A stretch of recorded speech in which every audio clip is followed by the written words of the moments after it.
Bonjour les élèves, voici un exercice toujours sur les fractions. Donc vous avez plusieurs questions, on se retrouve tout de suite pour la correction une fois que vous l'aurez bien préparé. Alors on y va, première question, entoure les fractions inférieures à 1. Donc une fraction, je vous le rappelle, c'est aussi une écriture d'une division, donc quand on fait 4 sur 5, ça signifie également que c'est 4 divisé par 5. C'est la division que l'on posera si on cherche, par exemple, l'écriture décimale de cette fraction.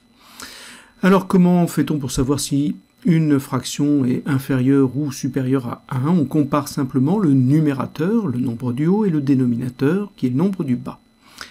Quand le numérateur est inférieur au dénominateur, on va donc avoir un nombre plus petit divisé par un nombre plus grand, ce qui nous donnera un nombre inférieur à 1, et si on pose la division, on obtiendra 0, quelque chose.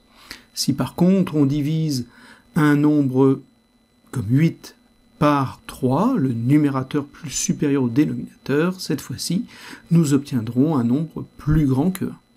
Dans les 5 fractions qu'on vous proposait, vous en avez donc 2 qui sont inférieures à 1, les 2 que j'ai entourés. 8 tiers est supérieur à 1, 6 sixièmes est égal à 1, tandis que 11 neuvième est aussi supérieur à 1.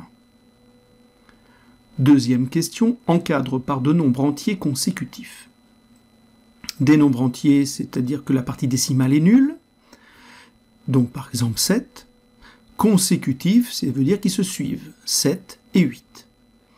Alors 12 cinquièmes.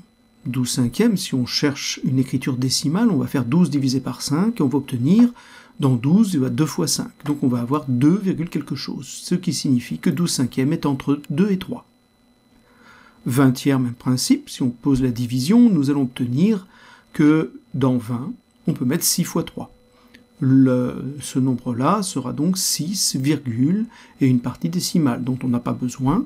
Cela suffit pour dire que 20 tiers est entre 6 et 7. Petit b décompose en somme d'un entier d'une fraction. On reprend le nombre 12 cinquièmes. Nous avons dit que dans 12, on pouvait mettre 2 fois 5. Nous aurons donc 2 plus, et là on aura des cinquièmes. Alors 2, c'est 10 cinquièmes, d'accord? Des cinquièmes, on en a 5 par unité. Donc nous allons avoir 10 cinquièmes, c'est-à-dire 2 unités, plus 2 cinquièmes. Pour 20 tiers, là on a vu tout à l'heure que dans 20 tiers, on allait avoir 6 unités quand on fait la division. 6 unités, c'est des tiers que nous avons partagés ici en tiers. Il faut 3 tiers pour faire une unité. Donc 6 unités, ça sera 18 tiers. On va donc avoir 20 tiers, c'est 18 tiers plus 2 tiers. 18 tiers étant égal à 6, ça nous fait 6 plus 2 tiers. Enfin, on vous demande les écritures décimales de ces fractions. Je vous rappelle qu'il n'y a pas toujours une écriture décimale à une fraction, mais les 3 qui sont donnés ici ont une écriture décimale, c'est-à-dire que si on pose la division, elle s'arrête, mais vous devez pouvoir répondre sans poser les divisions. 1/4, c'est 0,25. 5 demi, la moitié de 5, c'est 2,5.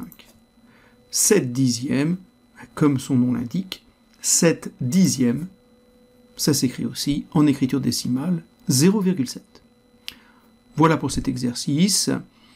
J'espère que là aussi, il vous aura été utile.